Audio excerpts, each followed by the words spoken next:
Muy buenas tardes a todos los asistentes. La verdad es que ha sido un placer esta invitación de parte de la gente de Pronavícola y vamos a ir a lo medular de forma inmediata.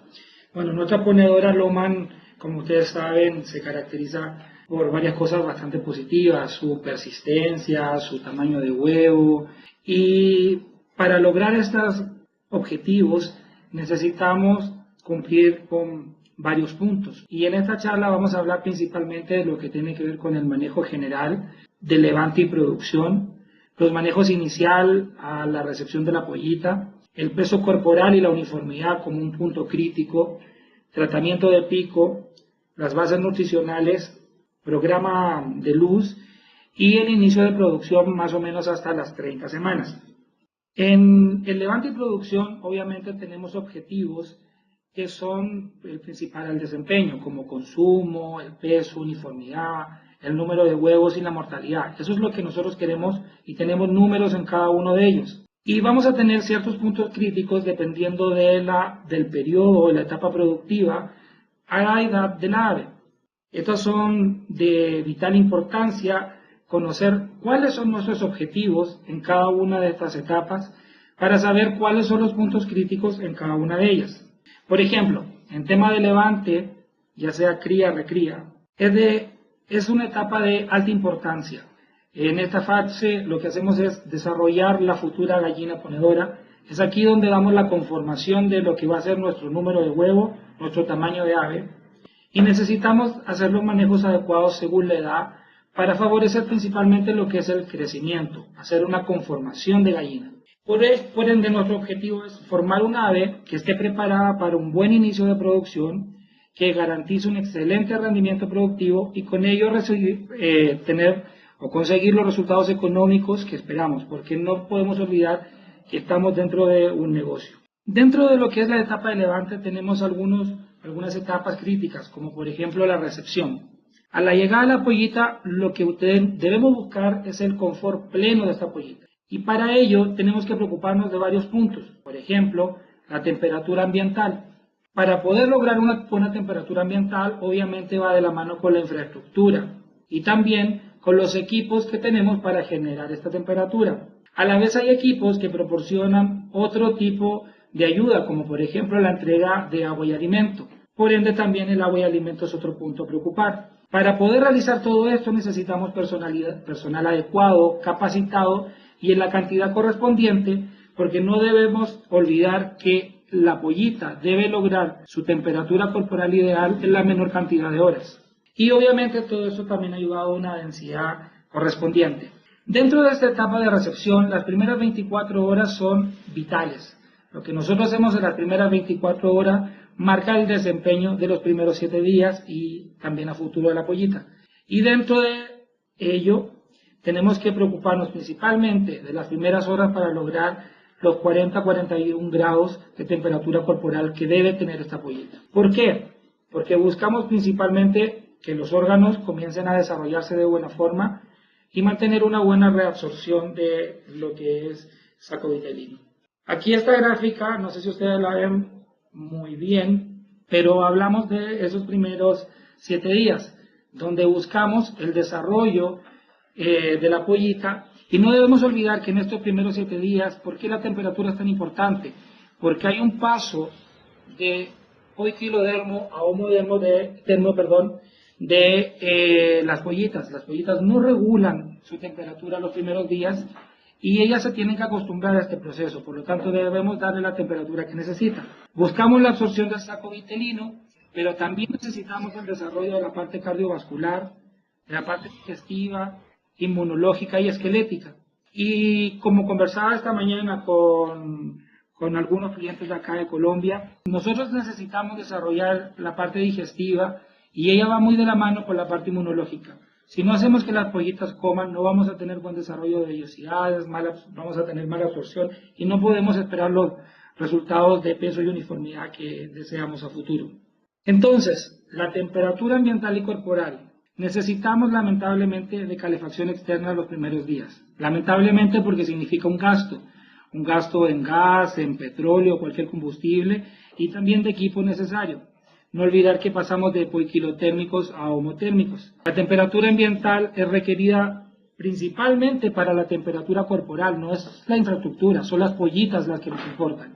Una buena temperatura ambiental lleva una buena temperatura corporal y por ende aves activas. Cuando las aves están activas, van a tomar agua y van a comer. Si las aves no tienen esa temperatura corporal, van a ser aves que van a estar letárgicas, por ende no van a comer, no van a beber y no van a lograr los pesos ni los consumos que deseamos. Y recordar que eso es vital para el desarrollo corporal y de los órganos.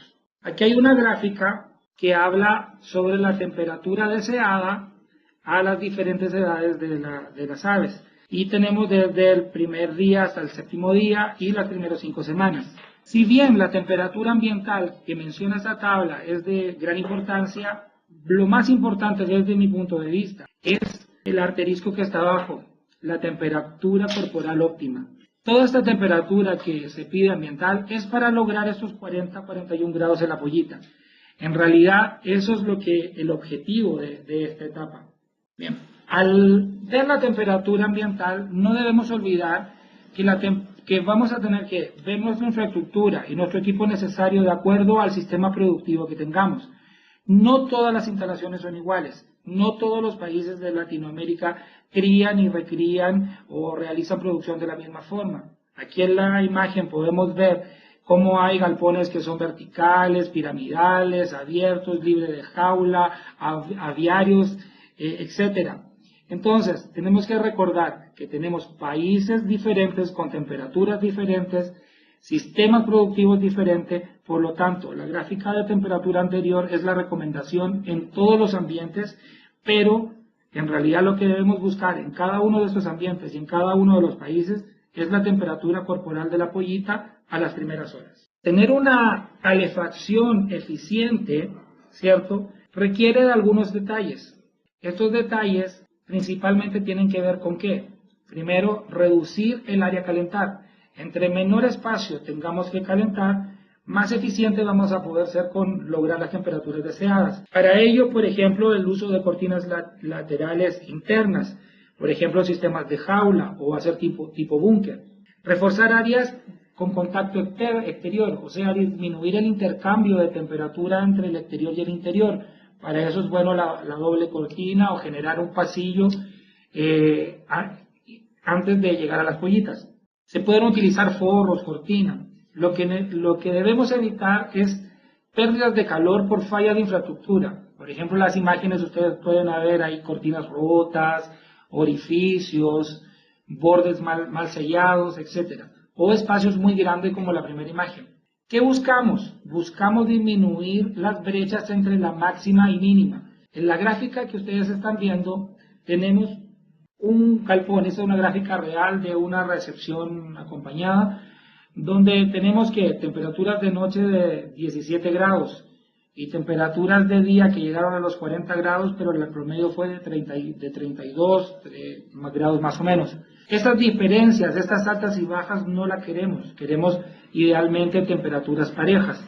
Y por otro lado, nunca llegar a temperaturas que sean bajo los 30 grados, ya sea de día o de noche. ¿Qué ventajas tenemos? Tenemos que vamos a lograr, bueno, temperaturas más uniformes y disminuir consumos de gas o de leña o de algún tipo de combustible que estemos utilizando para la calefacción. A pesar de que tenemos que sellar mucho, hacer bastante hermético, nunca podemos olvidar el intercambio de aire. O sea, cada cierto tiempo debo realizar algún tipo de ventilación. Cuando recibimos las pollitas, cuando estamos en el momento de la recepción, no podemos olvidar los detalles. Observar las pollitas, cuál es su comportamiento, cómo ellas se están desenvolviendo en el lugar que sea, ya sea una recepción en piso o una recepción en jaula. Tenemos que ver cuáles son las alturas de las criadoras o calefactores, el tamaño de los rodetes o círculos o espacio determinado para su crianza, la temperatura de la cama, la temperatura del piso, la temperatura del papel. No queremos que la pollita le entregue temperatura al ambiente, queremos que el ambiente le entregue temperatura a la pollita en los primeros días. En las imágenes ustedes pueden ver cómo hay dos fotografías, una con un rodete del mismo tamaño, con una lámpara muy baja, donde las pollitas están todos en los bordes, y otra con la criadora un poco más alta, donde las pollitas están muy bien esparcidas. Eso es un caso real de una entrega donde nos dimos cuenta que las pollitas tenían un comportamiento erróneo y realizamos estas modificaciones y dieron muy buen resultado. Y también abajo tenemos en jaula donde están con una recepción con papel, y en esta recepción con papel está el papel húmedo. La pollita que está sobre el papel es una pollita que se está enfriando y lamentablemente ellas no son tan hábiles y ellas la verdad que se quedan ahí y se siguen enfriando y hasta que quedan letárgicas y muchas veces dejan de comer o beber. Como les decía, lo más importante es la temperatura individual de cada pollita. ¿A cuánto llegamos con nuestra recepción? ¿A cuánto llegamos en nuestra infraestructura? Lo que debemos llegar es a 40-41 grados. ¿Cómo medir esto? Bueno, hay formas, y hoy día una de las más fáciles es con el termómetro digital de oído que se compra en todas las farmacias, la mayoría de las farmacias tienen, y se mide la temperatura cloacal. Y lo que debemos buscar son los 40-41 grados las primeras horas lo antes posible. No debemos despreocuparnos de este detalle, que no esté realizando la temperatura cloacal, la verdad es que se lo aconsejo, realícenlo, es la medida más eficiente e inclusive podemos que quizás no necesitamos llegar a los 35 grados y logramos esa temperatura, pero por favor es un punto bastante importante, bastante crítico y fácil de realizar. Sumado a tener esta temperatura, obviamente tenemos que tener alimento y agua de buena condición, siempre frescos, siempre limpio, debemos estimular el consumo, mantener agua fresca y inocua, o sea, debo saber qué condición tiene mi agua, debo saber qué condición tiene mi alimento, debemos tener la cantidad adecuada, pero también tenemos que tener el equipo adecuado, la cantidad de bebederos, de comederos, según las aves. Normalmente estamos viendo que en algunas recepciones de piso sobre todo estamos recomendando colocar un poquito más del porcentaje, o sea, estamos usando un 10 a un 15% más de los comederos y bebederos necesarios solo para tener mayor opción de consumo y de bebida. Y lo que buscamos, el objetivo, favorecer el estímulo y el desarrollo intestinal, la absorción del saco vitelino, favorecer el desarrollo inmunitario y por ende un buen crecimiento de pollita a los 7 días. ¿Cuál es el objetivo principal de esta recepción? Y que pasa a ser un segundo punto crítico de nuestra genética. Y yo creo que prácticamente de todas las genéticas, que es el peso corporal y la uniformidad de la pollita. Si el peso real de un lote no va de la mano con el peso establecido por la casa genética, debemos colocar atención. Algo está pasando, porque el peso corporal y la uniformidad es un punto crítico. Ahora, ¿cuándo es crítico? En toda la etapa de cría y recría y principalmente a los inicios de producción, porque debemos que buscar, obviamente, una correcta evolución de peso y uniformidad, ajustar los tiempos de la práctica de manejo productivo de ser necesario y generar y mantener un histórico de la empresa, un banco de datos con respecto a todo lo que es de peso y uniformidad de cada lote, llevar un historial. La guía de manejo va mostrando cuánto debe subir en gramos o cuánto debe pesar una pollita cada una de las semanas. Esto es de vital importancia. Tenemos etapas críticas. Queremos llegar al peso a las 6 semanas, a las 12, a las 18. Sí tener en cuenta que la conformación completa del ave más o menos ya está casi a las 12 semanas estructural. Por lo tanto, lo que podamos hacer de las 12 a las 18 semanas en adelante no es de mucha utilidad. Si nosotros empezamos a dar dietas muy densas, muy concentradas, de las 12 en adelante vamos a engordar polla, pero no vamos a conformar polla. Tener bastante en cuenta eso. Quizás ahí es más importante ir subiendo los gramos que llegar al peso ideal.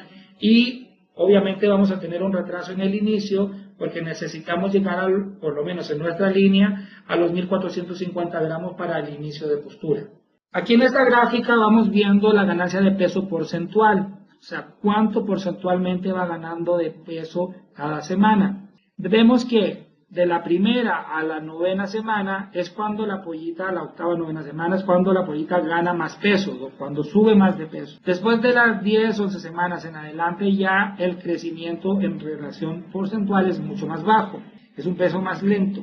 Importante es esto porque el desarrollo corporal, a medida que la pollita va creciendo, también va desarrollando su capacidad de consumo. Y nuestra gallina es una gallina que nosotros estimulamos el consumo. Queremos que consuma porque ella pone. Si ella come, ella coloca huevo, lo devuelve. ¿Cuáles son nuestros beneficios? Bueno, si hacemos un buen levante, una buena cría, recría, vamos a cumplir con los resultados y con las metas productivas. Vamos a tener el pico y la persistencia de producción que queremos. Vamos a iniciar nuestra postura cuando nosotros queramos y no cuando la gallina quiera. Vamos a poder controlar tamaño de huevo. Vamos a tener mejor índice en huevo ave alojada. Y por ende, también vamos a tener una mayor viabilidad.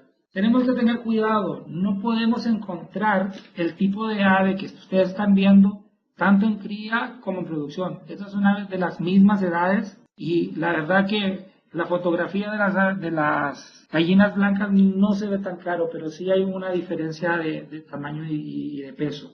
Los inadecuados manejos no permiten un ideal crecimiento y un desarrollo durante cría y recría. Y esto obviamente genera problemas en la parte productiva. O sea, si las vengo trayendo pequeñas, es imposible que lleguemos a producción con aves de buen tamaño. ¿Cómo podemos mejorar el peso y la uniformidad? Aquí lo principal, cuando ya lo traemos, es realizar selección de aves. Y esta selección la podemos realizar por tacto, visión o peso. ¿Y qué buscamos? La recuperación o disminución de aves livianas, mejorar la uniformidad de los pesos, y lo más importante es que esto es un trabajo constante. O sea, si me doy cuenta en cría que es el problema, idealmente empezar todas a hacer una especie de grading. Y si es más para adelante en cada uno de los manejos, realizar selección de pollita. Tomo la polla y veo si es liviana o pesada. Tenemos la selección por tacto, separar por conformación pequeña. Entonces, tenemos que aprovechar el manejo para tomar las pollas individualmente. ¿Y qué vamos a ver? Uno es la percepción de peso, pero también podemos ver su forma de quilla y su conformación de pechuga. Eso nos da un indicio si la polla va bien conformada o no. ¿Qué momentos podemos utilizar para eso? Tratamiento de pico, vacunación, pesaje semanal, transferencia o cualquier otro manejo que implique la toma de alguna ave. Selección visual. Es tan simple como separar por observación las pequeñas de las más grandes. Eso lo puedo realizar en cualquier parte, en jaula, en piso. Cada vez que el pabellonero va caminando, cada vez que el pabellonero pasa o cada vez que el veterinario pasa, tener jaulas donde puedo ir llevando las más pequeñas y haciendo esta separación. Por último, la selección de peso 100%, o sea, pesar todas las aves y hacer una separación al menos en 3 grupos, pesadas, medianas y livianas. Y la superliviana, dependiendo del porcentaje que sea, por lo general se eliminan porque en realidad recuperar una superliviana es muy difícil. Bueno, aquí tenemos algunos datos y algunos cálculos de uniformidad. Vemos un lote que tiene 22 semanas de edad, el peso que pide la tabla es de 1,790 kg y el peso real fue de 1,792 kg. Ya hay una diferencia de 0,1 y con una uniformidad del 52%. O sea, ¿este lote es bueno o es malo? Tenemos el peso real sobre el peso de tabla, pero nuestra uniformidad es del 52%. ¿Qué nos está diciendo? Si ven el cuadro del lado, tenemos pollas que tiene 1,6 kg y otra de 2,170 kg. Entonces, ¿es importante el peso? Sí, pero también es importante la uniformidad y quizás más importante que el mismo peso. ¿Qué sucede con una baja uniformidad de peso? La baja uniformidad de peso nos lleva a una madurez sexual individual, a un escaso desarrollo de folículos ovarios, a un aumento lento o retraso en el inicio de producción, bajos picos de producción, baja persistencia, desuniformidad de los huevos, alta mortalidad, presencia de vicios o fallas en el comportamiento que finalmente también desenfocan en mortalidad. Los lotes uniformes son más fáciles de manejar que un lote desigual y obviamente mejora los resultados económicos. Bueno, tenemos el tema del picaje, el manejo de pico. Y en el manejo de pico lo que buscamos es, primero, reducción del desperdicio del alimento, disminución del estrés social, la prevención del picaje y canibalismo y mejorar la viabilidad de los lotes. Tenemos que algunas necesidades para realizar este proceso de manejo de pico.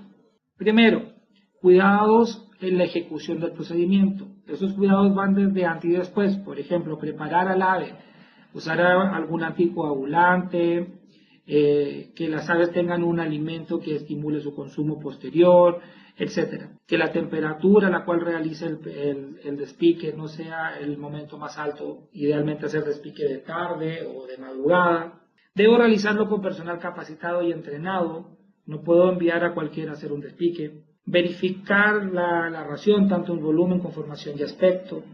Estimular el consumo del ave posterior al despique. Realizarlos en horarios, como dije ya, a temperaturas bajas. Y también el uso de vitaminas, electrolitos o analgésicos que ayuden a que el proceso sea óptimo. El tratamiento de pico siempre tengo que realizarlo en condiciones óptimas, si no, no realizar tratamiento.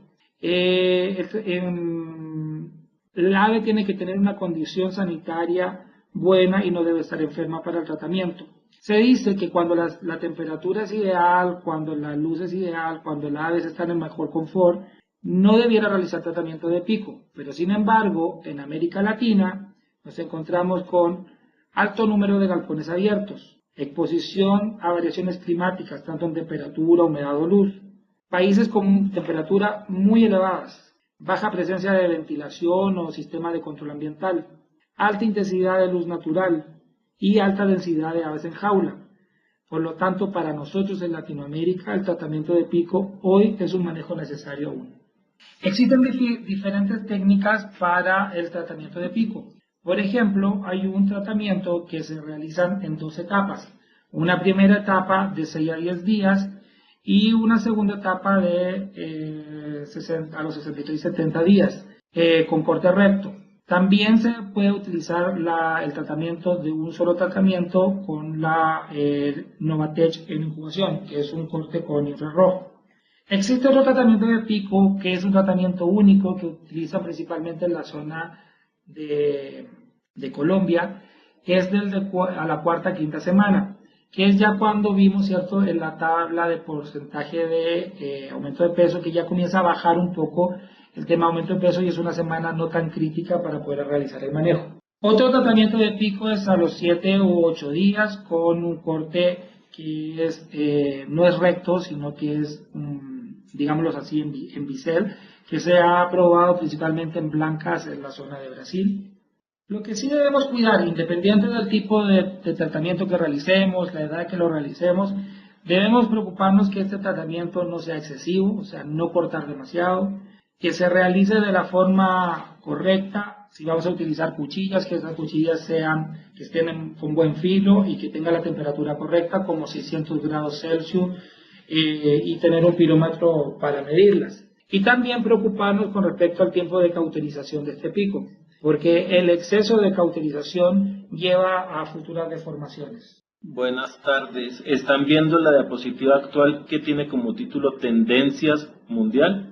Independiente de lo que acabo de mencionar, que en Latinoamérica hoy día aún necesitamos del despique, hay algunas tendencias mundiales, como lo es que el bienestar animal está aumentando, ¿cierto?, la preocupación por este bienestar animal, y existen varias organizaciones que están haciendo presión para que este tipo de manejo no se realice. Están también los sistemas alternativos de gallinas libres de jaula, también están las preocupaciones del destino del macho y las perspectivas futuras, esa es la prohibición del despique.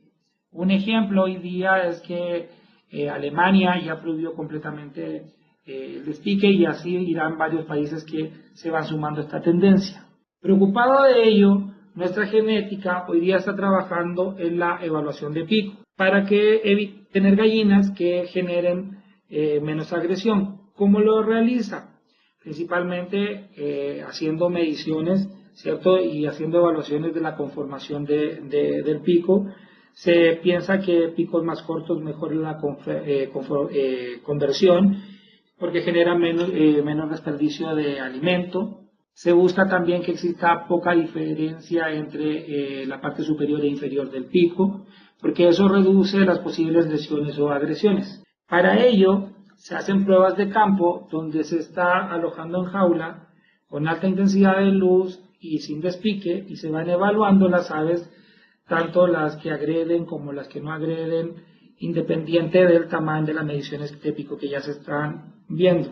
Y se va viendo la condición general del ave, el desempeño. Siempre hay que recordar que un agresor y una víctima están en la misma familia, por eso es importante tener un grupo y ir identificando cuáles son las agresoras o cuáles no, y de ellas caracterizar su pico. De esa forma se puede generar la selección genética para ver si la progenie tiene también esa condición de menor agresividad, pero a la vez que tenga los resultados productivos que nosotros esperamos. Bien, otro punto crítico para nosotros es la nutrición. La nutrición de nuestras aves tiene ciertas características.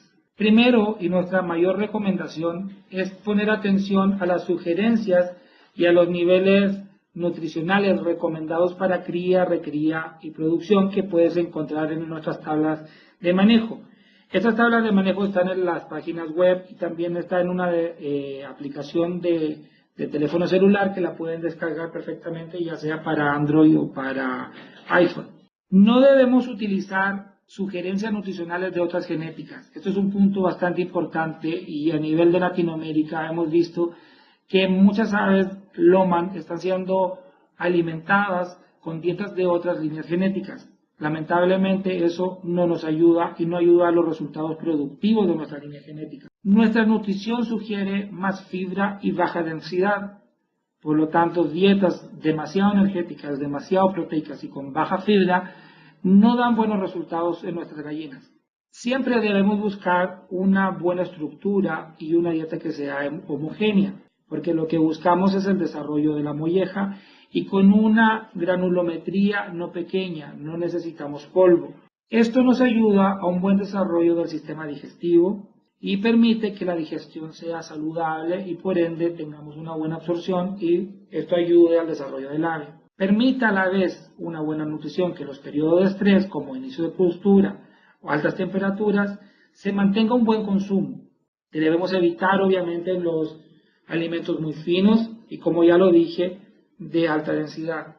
Una buena ganancia de peso y capacidad de recuperación de peso es lo que vamos a lograr teniendo una dieta adecuada de nuestras aves y acostumbrando a esta dieta a nuestras aves desde el inicio. Decimos que sigan nuestros lineamientos porque muchas personas tienen miedo a utilizar lo que ustedes están viendo en pantalla, por ejemplo, en la dieta de desarrollo 14.5 de proteína cruda. Es algo que llama mucho la atención, es algo que asusta, pero es algo que ya se ha utilizado, que ya se ha probado y que ha dado buenos resultados. Por lo tanto, nuestro consejo o nuestra guía es a seguir nuestros lineamientos y sobre todo a utilizar nutrición de Lohmann y no de otra línea genética. Una consulta constante es: ¿doy o no doy dieta de prepostura? ¿La utilizo o no la utilizo? Bueno, son algunas decisiones de manejo y nuestra línea sí conversa al respecto de ella.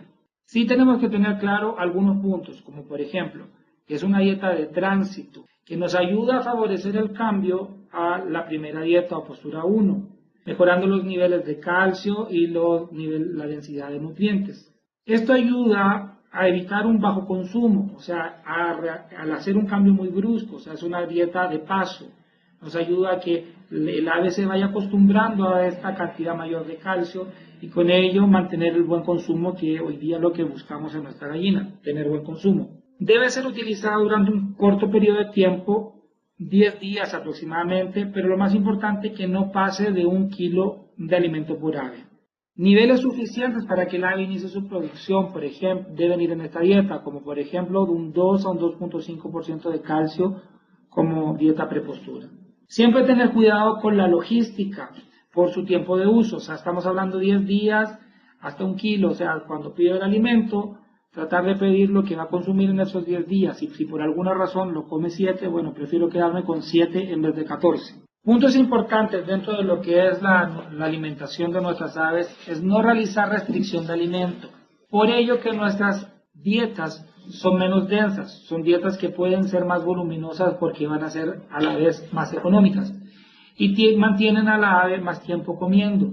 Y no queremos que el ave quede sin comer, porque esto que realiza aumenta el estrés y lleva a algunas alteraciones de comportamiento, principalmente las de agresión o picaje. Algunas empresas trabajan con restricción por las tardes.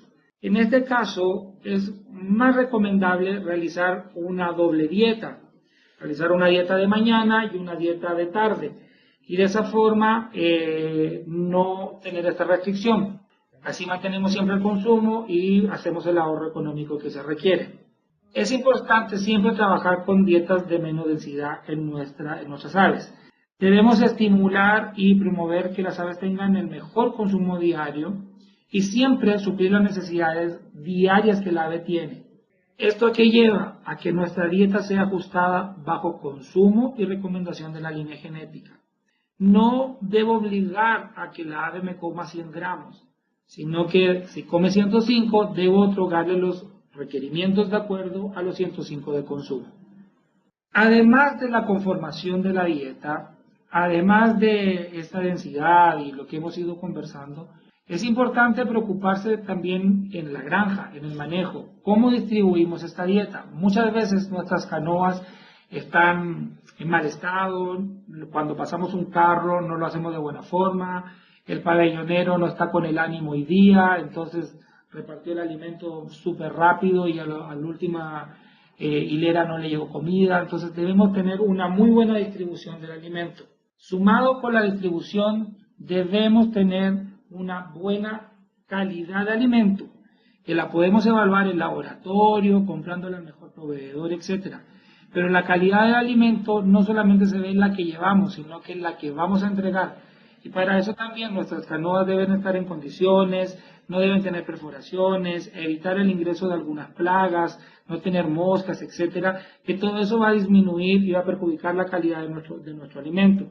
Finalmente tenemos que la densidad, la calidad, la forma de distribución, el estímulo de consumo, granulometría, todo ello va a generar calidad de alimento. O sea, no es solamente cómo está compuesta, de qué tipo de materia prima estoy utilizando, sino que cuando hablamos de calidad de alimento nos referimos a todos los puntos sumados: densidad, distribución, calidad nutricional, estímulos, granulometría, etc. Bueno, colocar aquí un poco de atención porque en realidad lo que buscamos es niveles nutricionales altos, una ración de alta densidad.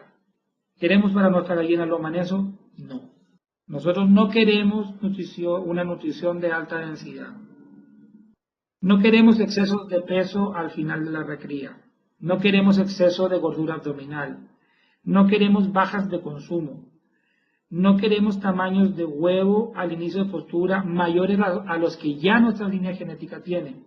No queremos inducir anomalías de comportamiento. No queremos desajustes a los inicios de postura. Entonces, seguir las indicaciones de nuestra línea genética, porque nuestros niveles nutricionales van a llevar a un buen consumo y siempre ajustar la nutrición o la conformación de nuestra dieta de acuerdo al consumo por ave. Otro punto importante y que es de recurrente consulta es con respecto al tema de la luz o los programas de luz. Es importante saber que la luz influencia el crecimiento, comportamiento, madurez y actividad sexual de las aves. Promueve liberación de hormonas y por ende promueve el inicio de la producción. Es importante que al hacer un programa de luz, tener claro cuándo vamos a realizar el primer estímulo lumínico para dar pie a la postura. Y para realizar este primer estímulo lumínico debemos tener en cuenta la edad del ave, el peso corporal que esta ave tiene, la uniformidad de peso del lote, la conformación del ave que va a estar relacionada con la madurez sexual de la misma. ¿Cuándo iniciar? ¿Cuándo dar el primer estímulo de luz? Debemos ver al menos 3 criterios. Peso corporal. En la gallina Lohmann Brown, por ejemplo, que esté entre 1.450 y 1.500 kilogramos. Una uniformidad mayor o igual al 85%. Y obviamente evaluar la madurez sexual a través de la uniformidad de cresta y barbilla. Si yo cumplo con el 100% de estos 3 puntos, en ese momento el lote está preparado para el primer estímulo. Ahora, ¿cuántas horas luz vamos a dar o cómo vamos a trabajar con respecto al programa de luz? Por lo general recomendamos de entre 14 a 16 horas, pero va a depender también de la cantidad de horas luz que tenga el país donde estemos. Por ejemplo, en esta zona llegan a 12 horas luz. Mucha de la gente que está aquí no trabaja dando estímulos lumínicos, lo cual a mí me parece un error. Al menos yo daría 2 horas más de luz artificial, y para ello, ¿cierto?, realizo un primer estímulo de 1 hora y dos estímulos más de 30 minutos. Entonces llego a las 14 horas. Un lote con desempeño normal presentará aproximadamente a las 18 semanas, puede recibir su primer estímulo de luz. Pero ahí viene otra cosa. Si a las 18 semanas yo no estoy logrando el peso, yo no estoy logrando la uniformidad, la verdad es que prefiero llegar a las 19 o a las 20 y realizar ahí en ese momento el estímulo lumínico. ¿Qué sucede si no hacemos el estímulo lumínico en el momento correcto? Primero, va a haber bajo peso y baja uniformidad de las aves, ¿cierto? Aves estimuladas. Esto nos puede llevar a riesgo de prolapso y canibalismo, por ende, mortalidad. Un lote con bajo peso, ¿cierto? Es mejor retrasar el primer estímulo y dar el estímulo de acuerdo al peso y uniformidad en vez de la edad. Bajos pesos finales de recría obviamente atrasan la producción, vamos a perder huevo por ave alojada, y todo esto va a llevar a una disminución de nuestra rentabilidad y a perder dinero, ya sea por mortalidad o por menos huevos. Entonces, otro punto importante con la luz es cómo criamos a nuestras gallinas. Nuestras gallinas o nuestras pollas que sean criadas en galpones oscuros con baja intensidad deben ser transferidos a galpones oscuros con baja intensidad, no ser transferidos a galpones de producción abierta. Ese es un gran error que se viene cometiendo en algunos países de Latinoamérica. Criar oscuro y pasar a producción abierta. Por otro lado, evitar gran diferencia de luminosidad entre recría y producción. Deseamos que las estructuras, tanto en el aspecto de luminosidad como de cantidad de horas luz, más el estímulo, obviamente sean muy similares entre lo que es cría, recría y producción. Recría oscuro abierto que genera aves con sobreestimulación y va a favorecer el prolapso y el picaje. Debemos atenuar las diferencias entre la recría y la producción. Aquí hay un dibujito de la transferencia donde de cría y recría oscuro puede pasar a producción oscuro. De cría y recría abierto puede pasar a producción abierta. Pero de cría y recría oscuro no puede pasar a producción abierta. Otro punto crítico de importancia es el inicio de la producción. Es importante garantizar un buen consumo de ración y ir evaluando la evolución semana tras semana, tanto en consumo, pero también en peso de ave. Debemos mantener la ganancia de peso semanal según nuestra guía de manejo y mantener la mejor uniformidad posible. Por lo tanto, no debemos olvidarnos del control de peso por lo menos hasta las 30 semanas. La recría no se termina con el pico de producción. Eso es importante. La ave se sigue desarrollando, no de la misma forma, no con el mismo porcentaje semanal, pero sí se sigue desarrollando. Entonces, tenemos que saber, cuando tengo bajos de consumo de alimento al inicio de producción, es importante ajustar los niveles de nutrientes a la ración de acuerdo al consumo diario del ave. No ajustar va a llevar a pérdidas de peso corporal o a mayor desnutrición. Va a reducir el tamaño de nuestros huevos. Va a tener una pérdida en la producción y por ende un retraso en el pico. Y va a aumentar también la mortalidad porque nuestra línea genética por lo general inicia con huevos de mayor tamaño. Con una ave que no está con una buena conformación, entonces el primer huevo va a generar posibles prolapsos y por ende posibles picajes. Esta fase siempre debemos evaluar el consumo diario de alimentos y es muy importante la forma en que lo realizamos. Muchas personas no tienen las balanzas de peso al ingreso de los galpones y hacen cálculos estimativos.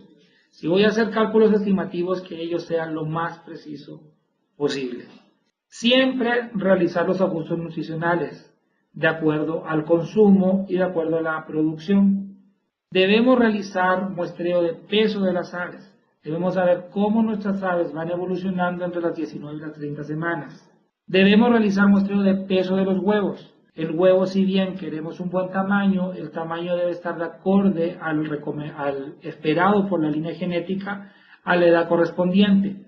Si el tamaño se nos excede, puede ser muy simpático o puede tener buena rentabilidad en un par de días, pero puede generar prolapsos, puede generar picaje y la pérdida económica va a ser mayor.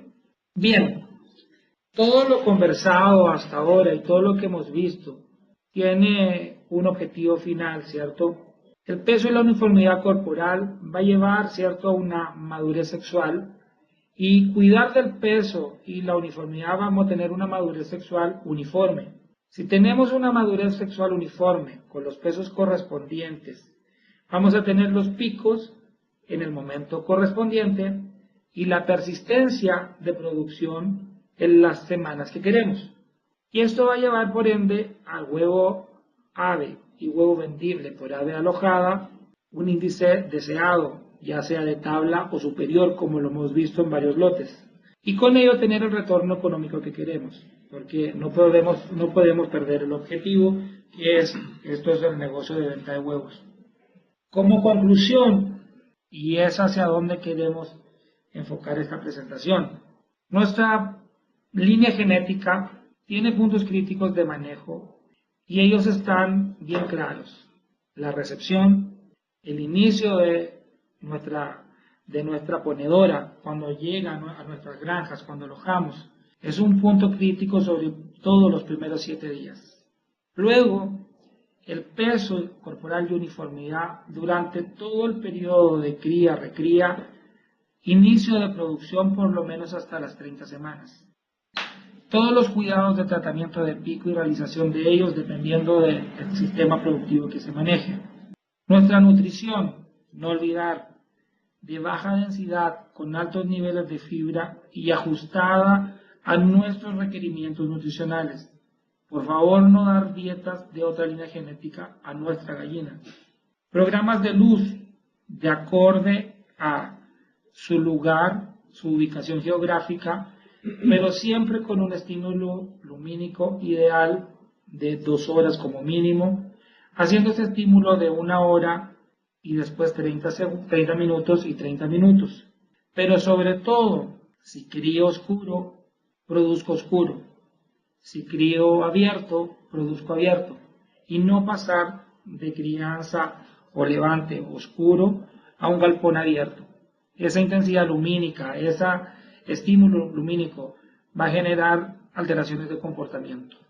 Y por último, el inicio de producción, no olvidarnos que el ave, después de empezar a colocar los huevos, después de llegar a su pic de postura, ella continúa creciendo, ella continúa desarrollándose y debemos mantener el control de peso y al mismo tiempo no se nos debe exceder el tamaño de huevo. Y recordar durante todas esas etapas que siempre debemos estimular el consumo, porque el consumo lleva a buen desarrollo del sistema digestivo y eso lleva a un buen desarrollo de conformación del ave completo. Bien, doy muchas gracias a ustedes y si hay consultas, preguntas, dudas, cuestionamientos, estamos aquí abiertos a responder.